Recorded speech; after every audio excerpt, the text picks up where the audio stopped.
I'm getting ready for my meeting with the Braverman group. I can't remember. Oh, it's Dr. Thornton at the Braverman group.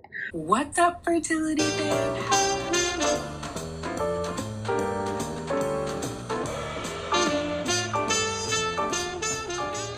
Let's get these babies, ladies. Hello, how are you? I'm well. How are you, Dr. Thornton?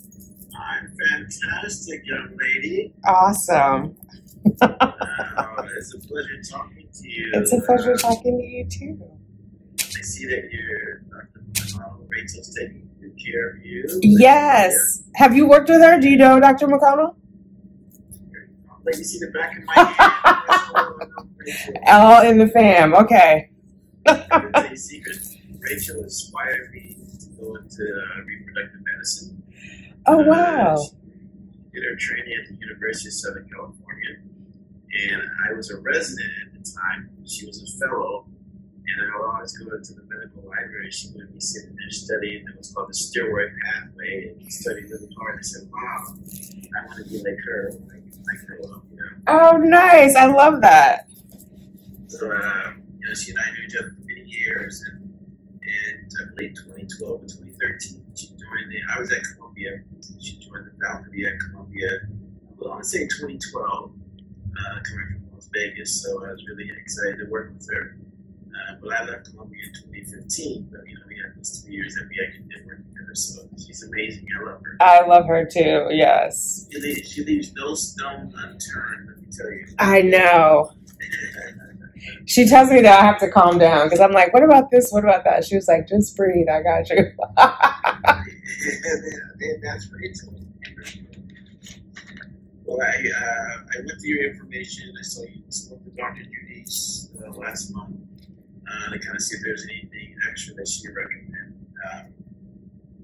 She recommended the same thing we already had, the ERA testing, the September testing.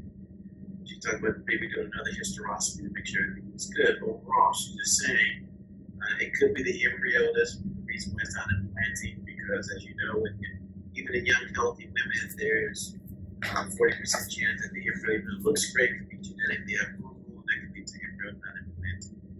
However, that being said, you never know if it's the embryo or not. You have 7 embryos, I believe they're still frozen. Yes, there are 7 remaining. I'm actually having a transfer next Tuesday. So hopefully that one works, but it's hard to get into, you guys, so I didn't want to cancel just in case. No worries. But yeah, so there are 7, and I think most of them are, it's either a 4 or a 6. So 6 is already hatching the way Columbia, the way they grade. So the last time, the 3rd transfer, we did one that was hatching. We did a 6AB for the transfer, which that wouldn't be in the second opinion report because she did that opinion at the beginning of the cycle. So the first one you transferred was a 4AB. Yep. And that resulted in a chemical pregnancy, right? Right. And then you did one in March of this year as well. So no, the one in March is the donor conceived one. The chemical I think you're talking about is the 2018. I'm not sure. The 2018 was my own egg. Okay. And how many transfers have you had? Frozen transfers? 3 frozen, 1 fresh. Yeah. 3 frozen, 1 fresh. The fresh one was in 2019. 2018. 2018. Yeah. And that's with your egg. Yep. And then you did the donor cycle. And when was your first transfer of the donor egg? March 31st. So March 2021. And that was a 4AB embryo that was transferred. Mm-hmm. And what happened with that when you get implantation? No, I can't remember. I think, yes, my HCG was 2.5, so something happened, but it didn't, that was it. Yeah. Okay. And what about the next transfer? What was that?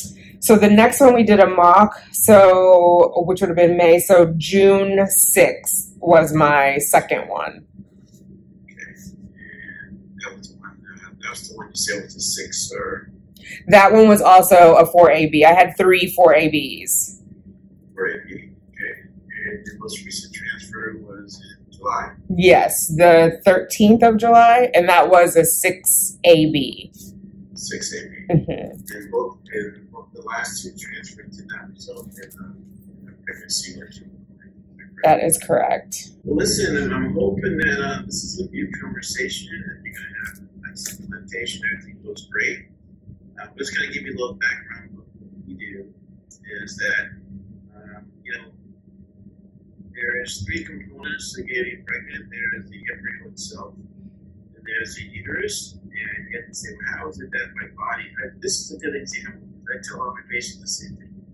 And now you've experienced, right? You donated a kidney. So in order to donate the kidney to your sister had to go on all these anti-immune drugs, suppress her immune system. But how is it that the embryo goes into your uterus? You don't have to take all those medications to allow the embryo to implant those foreign to your body. And the rationale is that the embryo itself has a signal, and your uterus has a receptor, and if that receptor is appropriate, it will allow the embryo to implant by suppressing the immune system so it doesn't attack it very much. Usually women that have immunological issues for implantation failure, miscarriages, and someone have like some autoimmune history by themselves. They may have some antibodies in themselves. I'm sure Dr. McCollum checked your anti-thyroid antibodies and all sorts of things. Most likely they're normal. But what we do, we look to see, number one, do you have the appropriate receptor to allow the embryo to implant? And we know you did it one time because you had your daughter, right? Yes. And so you had your daughter before. So we know at one point in time you have the appropriate receptor. But the next thing we look at is, are you making any antibodies to yourself now? That could also be attacking the embryo.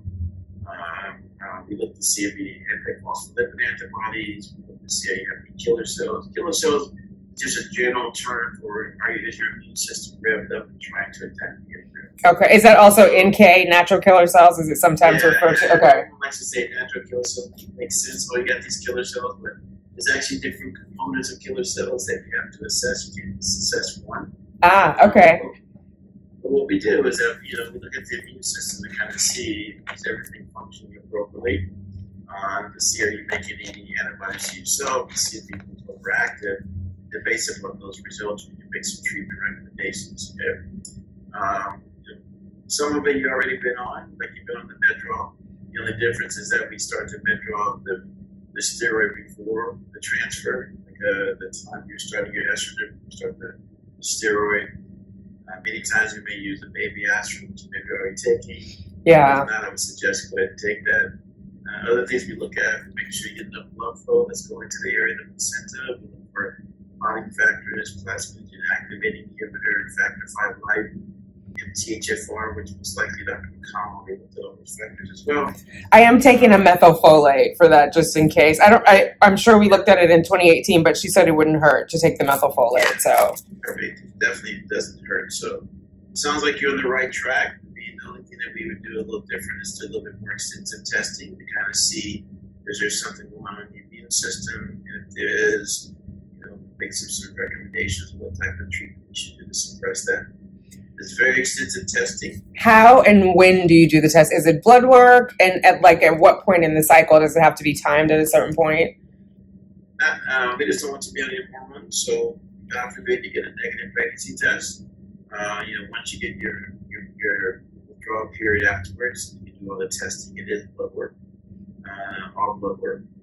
It takes about 6 weeks to get all the results back, and then what we do is we do a Zoom like we're doing now and go over all the results with you. You're going to get a very detailed report of everything we tested you for, the rationale behind why we tested, and you also get your results. What does that result mean for you? And then the treatment recommendation if there's anything you see needs to be treated. So it's very extensive. I hope you. I say this in the best of from the bottom of my heart. I hope we never see each other again. That means that Rachel got you pregnant. Everything is good. Yes. But if not, you reach out to us, let us know, and then they'll tell you how to start your test. But basically, just Okay. So then I guess it's a matter of again, hopefully this is moot, but it would be after the breakthrough bleed, then call to schedule? Okay. Yeah, because we want to make sure that once you be off your Medrol, off all the medications, that can affect everything. So that once you get that withdrawal bleed, that means everything's in your system. Okay, very cool. And then also I did, since that's happened, I went to an endocrinologist, just a regular endocrinologist, because it's such a convoluted story. But long story long, as part of being a donor for a kidney, I have to see a nephrologist every year. And in my last workup with the nephrologist in May, my parathyroid came back high. So I just went to see an endocrinologist just to see if there was concern. She said it should not impact my fertility, which Dr. McConnell had confirmed already with an internal endocrinologist. But she was concerned there might be a tumor. And so I am having like an ultrasound tomorrow. I can't remember what the other treatment she gave, but she said it was contraindicated for people trying to get pregnant. But at least the ultrasound would tell us, you know, obviously it can only see a certain amount of size. But if it's X amount of size and it is visible, then it's a concern that we should address sooner rather than later. So just that's going on in the background. Okay. Yeah. But like I say, I hope we don't talk to each other ever again. You know? Yes.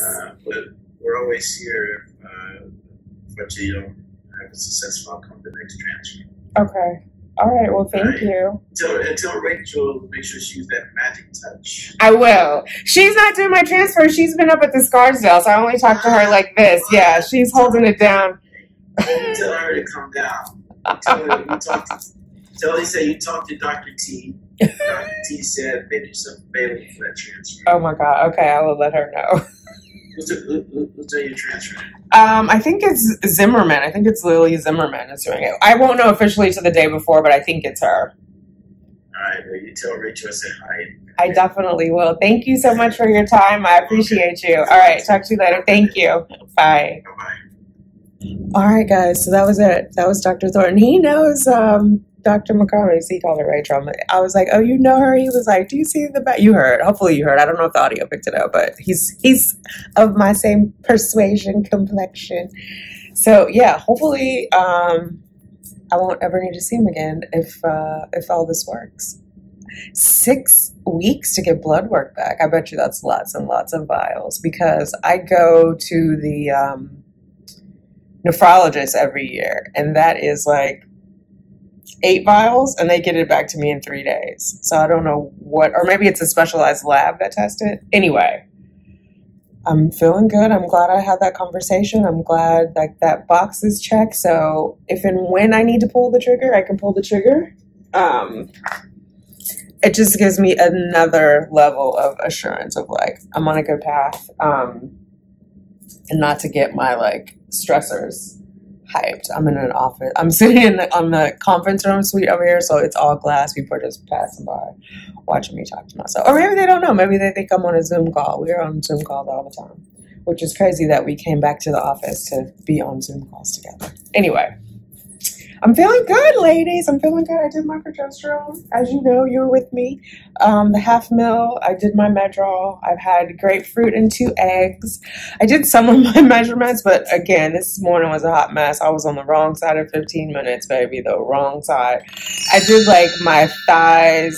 Oh no, I lied. I did my butt, under my butt, my stomach, and under boob, but I have to go back and do the boob. But I figured that's not going to change because of progesterone. And yeah, so I did that. I did pack my lunch. So I've had so far the 2 eggs and the grapefruit, and those grapefruits are hard to cut up with like a regular fork and knife. I have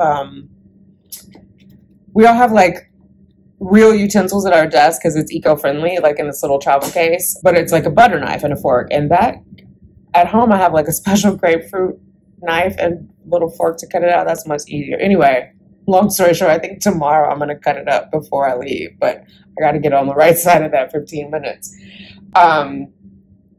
Yeah, so, oh, there go the lights. They tell me to get out. It's supposed to be like if no one's moving around, but if you're sitting down having a meeting, how much moving are you doing? Okay, that's not working. And then I have another, I didn't bring the factor meal. I got the kale. I think I told you guys that. I'll show you a picture of it. I'm going to go heat that up now. It is 3 something. Does it show it on the phone? No, it doesn't show it when it's recording. It's 3:21. So I'm going to go eat my second meal. That's how much water I've had. I think we have like a refillable thing over there, so I think I'm just going to fill this up so I get at least 2 today while we're here. Yeah, took my estrogen at noon, took my Medrol at 12:30. had our call. I'm doing good. And then tomorrow is the ultrasound of my throat. Let me clear my throat. Okay, let me get to work. I'm excited, guys.